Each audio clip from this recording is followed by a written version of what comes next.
Ketika Nasdem mencalonkan Anies menjadi bakal calon presiden di tahun 2024, kemudian partai yang belum dapat kursi di Parlemen Pusat, PSI, mencalonkan Ganjar sebagai bakal calon presiden. Dunia sosial media terbelah sudah. Pro Anies mulai pamer, anti Anies mulai mengasosiasikan Anies dengan kadrun dan follower PDIP, dan Puan meradang anti Ganjar. Kemudian mulai membuka aib dosa Ganjar terima suap di masa lalu terkuak. Langkah Nasdem yang melawan hegemoni Pak Presiden bisa membuat copot seluruh pejabat dari Partai Nasdem di pemerintahan saat ini, seperti yang diisukan oleh Bjorka. Kominfo akan dicopot, salah satunya, di mana Ganjar dipakai untuk ambil sebagian masa PDIP sebagai strategi cadangan Pak Jokowi 3 periode atau jadi wakil RI 2-nya Pak Prabowo. Pokoknya segala macam analisa, suka dan benci mulai bertebaran. Ini baru awal, sudah saling hujat. Alangkah indahnya negara netizen Indonesia ini. Lalu apa yang terjadi di tahun depan 2023 dan tahun-tahun selanjutnya di dunia? Itu semua seakan tidak penting. Walaupun Indonesia sebagai negara tengah, ketergantungan pada global player lebih dari 70% kebutuhan nasional impor dan ekspor nasional. Apa yang terjadi kalau analisa yang mengatakan bahwa dunia akan runtuh, complete decoupling, great reset akan terjadi di tahun 2023 dan di tahun 2024? Ini sebuah perkataan di awal yang pasti membuat sahabat semua berkerut kening, banyak yang tidak percaya. Namun saksikan video narasi ini sampai selesai. Di tahun 2023 bisa dikatakan tahun politik di Indonesia. Tahun fitnah, tahun framing, tahun hoax, tahun disinformasi pembunuhan karakter, tahun perpecahan atas kelompok satu yang tidak ingin orang dari kelompok lainnya menjadi pemimpin di Indonesia, tahun agama jadi senjata penghakiman kebenaran, tahun saling hina atas perbedaan suku dan ras, serta perbedaan status ekonomi. Peristiwa yang akan terjadi itu di negara kita ini lebih dikarenakan memang masih belum dewasa berpolitiknya. Jadi tetaplah kalian menganggap bahwa menjadi presiden dan merebut banyak kursi di parlemen serta jabatan politik adalah masalah paling penting bagi hidup Anda. Silakan. Namun apa yang akan terjadi di dunia pasti akan berimbas ke Indonesia, yang mana hal ini adalah fakta jauh lebih mengerikan dari apa yang kalian kerjakan memfitnah saudara sendiri. Kita bahas perlahan agar menjadi pertimbangan sahabat melangkah. Jangan sampai kita menjadi yang paling menderita di tahun-tahun hadapan. Sudah presidennya jadi bukan orang yang di pihak kita, tidak mampu lagi orangnya. Ya sudahlah, yang penting siapapun presidennya nanti, Anda tetap aman dari bahaya ekonomi dan dari bahaya kesehatan dunia. Itu penting. Stay healthy, stay alive, itu jauh lebih penting. Inilah masa survival skill kita diasah. Inilah masa survival of the nation kita diuji. Kita mulai datanya. Diawali dengan perang dagang di tahun 2017, di mana kalau sahabat sudah mengikuti serial bernegara New Mind, pasti sangat kenal dengan informasi yang mengingatkan dimulainya dengan perang dagang, di ujungnya akan ada perang militer. Sudah siapkah Indonesia? Dan hal itu terjadi. Sejak tahun 2017, Bosman turun gunung mengingatkan cara bernegara yang cara kelolaannya khususnya bidang ekonomi dikelola dengan cara ekonomi biasa. Dan ini sudah mengarah ke bahaya untuk Indonesia. Ada 3 cara kelolaan ekonomi bernegara. Pertama, ekonomi at normal condition. Kedua, ekonomi at crisis. Krisis apapun ya. Kemudian, economic at war. Kita sudah rincikan kepada semua pejabat dan masyarakat bahwa sejak tahun 2017, dunia sudah masuk pada economic at war. Ubah cara bernegara sektor ekonominya.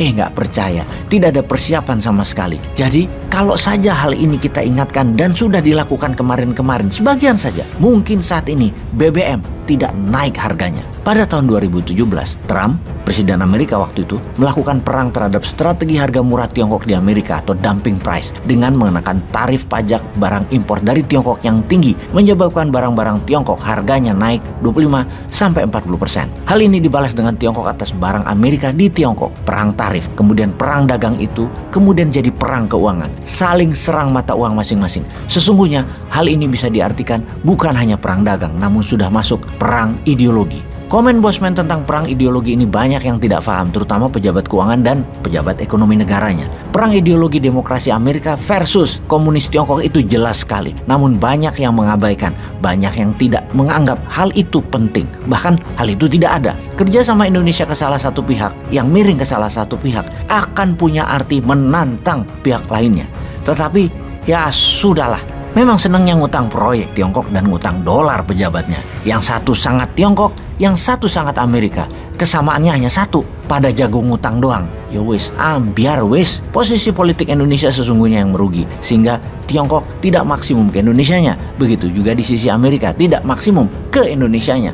Karena Indonesia nggak canggih memainkan perannya. Tidak secanggih Erdogannya Turki, tidak secanggih Lee Hsien Loong-nya Singapura. Sesungguhnya hal inilah awal kesulitan Indonesia akan banyak hal. Kemudian pandemi di akhir tahun 2019, pandemi mengakibatkan dunia lockdown yang berimbas menyetop 50% transaksi dunia. Pandemi di awalnya adalah political tool menjatuhkan Trump, dilanjutkan sebagai economic tool dari Bio Farma yang membuat ekonomi dunia jatuh. Ilustrasinya begini, ekonomi itu jatuh bisa cepat, namun naiknya sangat perlahan. Seperti misalnya pembangkit listrik tenaga batu bara. Ketika sedang jalan tiba-tiba harus di shutdown atau dimatikan. Ketika dinyalakan lagi perlu waktu 24 jam lebih agar panas tungku bisa siap sampai 100%. Katakan panasnya diturunkan 50%, maka tetap tidak bisa seketika suhunya dinaikkan. Tetap bertahap, setidaknya 12 jam. Namun lebih dari 6 jam sesungguhnya baru bisa kembali ke peak performance-nya. Ekonomi juga demikian.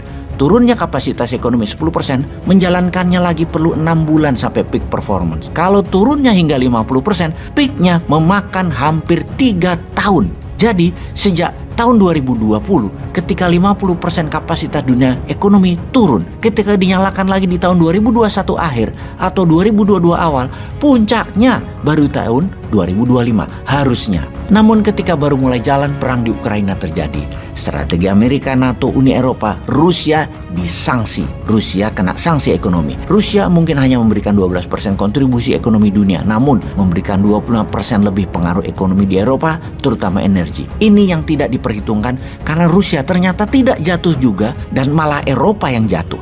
Inflasi harga energi sudah naik 5 kali lipat. Sudah lebih dari 4 kali harga energi Eropa itu dibandingkan dengan tahun lalu. Lalu zero covid policy-nya Tiongkok membuat 27 kota lebih ditutup di Tiongkok juga terjadi di awal semester 2022 ini. Masih di tahun ini juga. Semua ini membuat produksi Tiongkok turun, distribusi turun dan ekonomi Tiongkok terendah pertumbuhannya dalam 20 tahun terakhir. Jadi dunia menjadi belum jalan baik, efek pandeminya belum. Ditambah inflasi yang naik karena harga energi yang naik membuat ekonomi melambat di seluruh dunia. Harga barang dari Tiongkok rata-rata naik 20%-an dan distribusi terlambat. Hal ini membuat ekonomi dunia mengalami turunnya daya beli, inflasi tinggi, dan yang terburuk belum dijelaskan. Pertanyaan berikutnya adalah, bisa diakhiri dengan perang dunia kah seperti perang dunia pertama dan kedua? Inflasi dunia diakhiri dengan Great Reset perang dunia. Sekarang, apakah akan terjadi yang ketiga?